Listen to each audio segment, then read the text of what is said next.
keranjang mini. Keranjang mini terbuat dari ring ale-ale atau sejenis minuman gelas lainnya. Keranjang mini ini dibuat hanya dengan 14 ring ale-ale. Nanti kegunaannya bisa untuk parsel berisi buah-buahan, parsel mini, bisa juga buat bunga, bisa untuk hantaran, bisa untuk souvenir, atau bisa untuk hiasan di meja dan di ruang tamu. Proses pembuatannya, ringnya dipisahkan dari gelas, kemudian dibersihkan agar tidak ada plastik sisi yang ikut ataupun sisa-sisa gelas. Jadi benar-benar bibirnya doang, ring ale-ale sampai halus. Biasanya untuk pemasarannya kemana aja nih Bun? Pemasaran biasanya kan orang kalau bikin sesuatu itu langsung kepikiran tuh pemasarannya gimana tuh Bun? Kalau selama ini pemasarannya malah kita belum sempat sampai numpuk. Suka ada aja yang order kayak buat hantaran ulang tahun. Apalagi sekarang kan nggak boleh ngumpul, jadi yang ulang tahun itu biasanya pasti bingkisan dianterin ke rumah-rumah. Jadinya ya udah seadanya temennya berapa, misalnya 50 seperti itu. Ya berat. Kami juga sedang ini apa ya kan, pengen sekali ada yang mewadahi dari kerajinan daur ulang ini. Selain untuk memberi penghasilan pengrajin, juga kan untuk memotivasi biar semangat untuk membuat, karena biasanya itulah yang jadi pertanyaan setelah membuat, kemana nih kita menjualnya? Iya, kadang orang bingung mas harinya kemana gitu Betul. ya. Nah, harusnya ada pemerintah terkait nih, apa DLH apa gitu, bikin gerai yang menampung hasil kerajinan bank sampah seperti Jadi itu. khusus ya Bun ya, khusus Iya. untuk menampung hasil kerajinan yang berbasis sampah ya. Iya. Jadi selama ini belum ada nih Bun untuk gerai tersebut ya. Belum ada. Dulu pernah ada, saya diminta mengisi di Upcycle Bandung di PPJ. Tapi karena corona sudah lama tidak pernah ke sana, tidak pernah ngisi, tidak pernah ngecek. Gitu ya. Itu. Tapi baru satu itu aja, upcycle, ada hasil-hasil upcycle. Ya, baru dititip di situ. Selebihnya ya pameran-pameran. Pameran itu pun sekarang udah nggak ada tuh yang jualan pameran. Kayak apa aja nggak pernah ngadain acara tuh. Kalau ada apa-apa semua online. Oh, jadi semenjak corona ini berarti dari DLH juga tidak pernah mengadakan acara ya? Iya, Jadi hanya bersifat online aja ya? Betul. Ini juga kita baru sekarang setelah pandemi kan ngadain belajar pelatihan. Jadi kita nggak usah nunggu banyak-banyak, di samping nggak boleh ngumpul banyak-banyak, ya sudah, yang mau aja dulu. Karena kita menunggu banyak, kalau nggak banyak-banyak nggak jadi pelatihan. Iya. Atau mungkin bisa juga kali ya untuk para pengrajin ini sebetulnya membuat saja dulu yang banyak gitu. Jadi buat. Kalau produksinya sudah banyak, nah barulah mungkin kita seiring waktu juga memasarkan. Bisa nggak seperti itu Bun? Karena dari sekian banyak para pengrajin kerajinan berbasis sampah itu selalu yang ditanyakan itu nanti dijualnya kemana gitu, dipasarnya kemana gitu. Ya, alangkah baiknya semua pengrajin itu berkolaborasi ya namanya ya, membentuk satu perkumpulan atau mengadakan kerjasama. Ayo mengadakan pameran belajar di mana, semoga nanti setelah pandemi misalnya bisa terwujud. Karena selain kita susah memasarkan, belum ada yang memasarkan, juga daya saingnya dengan produk-produk luar yang dipakai bikinnya pakai mesin. Misalnya kayak piring ini kan kita bikinnya lama, Tapi dengan ada yang kirim seperti rotan-rotan plastik itu 1 jam kan bisa banyak tuh, bikin banyak beribu-ribu. Oh, berarti Harganya murah. cetak. jadi Ya. artinya dari sisi ini ya, apa namanya, kuantitas ya Bun ya. Iya betul. Berarti untuk hasil kerajinan ini juga tidak bisa banyak juga ya untuk hasil produksinya. Ya, karena kita kan mengerjakannya pakai tangan. Manual ya masalahnya ya. Ya ketika misalnya ada pesanan 1000 piece, bingung juga ya kerjainnya.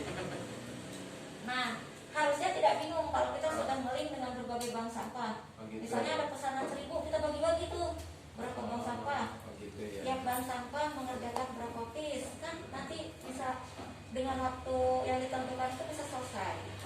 Gitu ya. Ya, mungkin selama ini belum ada apa ya, belum ada komunikasi yang terarah. Apalagi di Tambun Utara nih. Tambun Utara tuh banyak bank sampah tapi belum bersatu. Oh gitu ya. Ya, Lalu bagaimana peran bank sampah induk itu sendiri? Ya sebetulnya kan dari pihak Kementerian LHK itu kan sudah mengeluarkan regulasi berupa undang-undang, peraturan, ada di situ. Kemarin saya lihat itu kan ada permen ya, peraturan menteri, kemudian ada lagi ya perda juga dan sebagainya, ada perpres bahkan. Itu sebetulnya bagaimana sih peran bank sampah induk gitu dengan, kan biasanya gitu ya, DLH, bank sampah induk kan gitu hierarkinya ya, baru di bawahnya itu ada bank sampah unit. Selama ini bagaimana tuh koneksitas antara bank sampah induk dengan bank sampah unit? kalau di Bekasi kan bank sampah Bekasi ya namanya, kalau Iya. bank sampah Bekasi itu mewadahi setiap kegiatan. Jadi kalau ada kegiatan bisa bank sampah unit bisa mengikutinya. Yang jelasnya harus ada kerjasama, harus ada seirama. Jangan di atasnya mengeluarkan peraturan, di bawahnya siap menerima peraturan, tapi di tengah-tengahnya nggak tahu kemana. Kadang-kadang yang di tengah-tengahnya itu yang kita tidak boleh sebut di tengah-tengah itu siapa, ada banyak kan. Nah, Gak ketika apa-apa disebut aja pun biar menjadi evaluasi apa namanya pemerintah, karena kemarin sampai kan ada webinar ya. Nah, saya mengikuti webinar yang digelar oleh 5 kementerian kalau tidak salah. Di situ ada Kementerian Kemaritiman, Bapak Luhut Binsar Panjaitan juga sampai hadir ya dalam Zoom meeting itu, langsung menyampaikan betapa darurat sampah itu betul-betul terjadi di Indonesia gitu.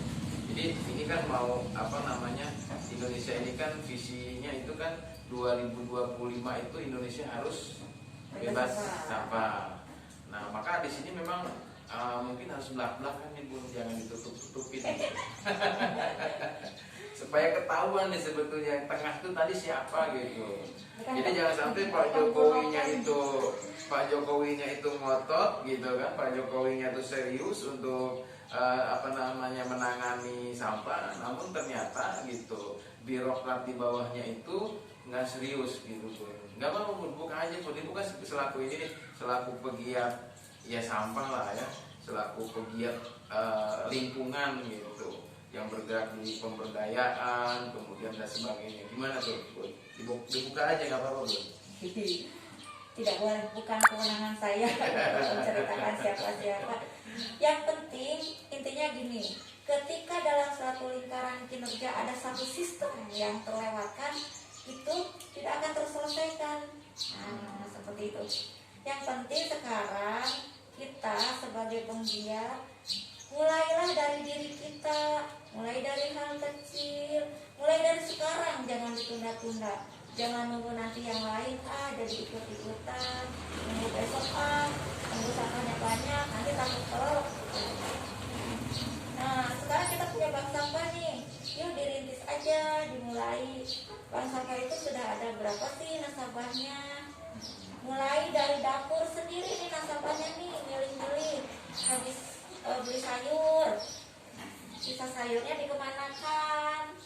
Ya ini kan mungkin gini Bu, ini kan sekaligus ya sebetulnya sampah apa saja sih yang bisa di apa namanya dikelola gitu oleh bank sampah? Karena kan konsep bank sampah itu kan dia mengurangi dan memanfaatkan ya, gitu ya. Jadi memang sih tidak semua sampah juga bisa didaur ulang, kemudian dijual dan sebagainya. Ya bisa sih, tapi memang membutuhkan teknologi juga ya, butuh lokasi, butuh inilah. Jadi bisa sih zero ya, 0% mungkin ya untuk sampah yang dibuang. Tapi paling enggak tuh kira-kira yang paling mudah dilakukan oleh ibu-ibu rumah tangga nih untuk mengurangi sampah dari rumah tangga itu apa coba yang bisa dilakukan? Yang pertama kita pilih dulu jenisnya. Misalnya yang bisa ditabung ke bank sampah nih kertas, bekas minuman, botol, itu buat ke bank sampah. Dan Yang bisa buat umum kayak sampah organik ya, sisa sayur itu dicacah, dibikin komposter yang sederhana aja, dibuat dari kaleng bekas cat atau ember. Nanti sisa kulit buahnya itu kita bikin ekoenzim. ekoenzim ya. Ya, Oh, ekoenzim itu kan kulit bagus buah itu sekali. bisa dibuat ekoenzim ya. Betul. Nanti paling yang tersisa sampah residu seperti bekas batu baterai udah jarang sekarang. Bekas aki mobil, nah itu kan. Atau mungkin yang punya bayi yang masih agak susah itu popok pempes ya. Tapi sekarang popok sudah ada yang mengelola.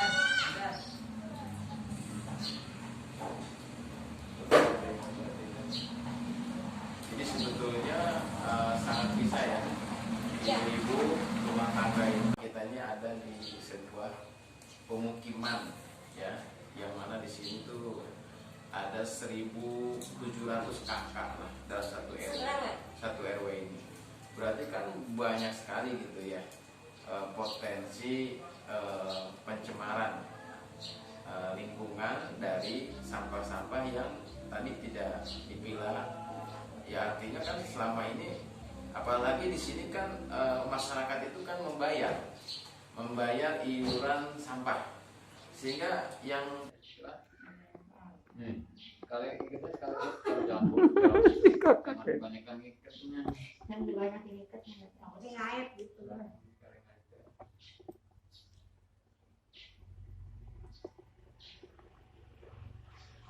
udah jadi tuh pun gitu ya. Udah tinggal bawahnya. Nih, sama Dede begini ya. Gak usah takut. Ini aja. Biar kecil. Ini pakai dipotong nggak Bu? Nggak usah. Diajak aja. Biar kuat. Nah, Dede turun sini ya. Nanti kalau Dede turun ke sini, ini ya bibirnya dilebar-lebarin. Ya. Sampai nanti muat segini. Nah, oke. yang ditarik atas.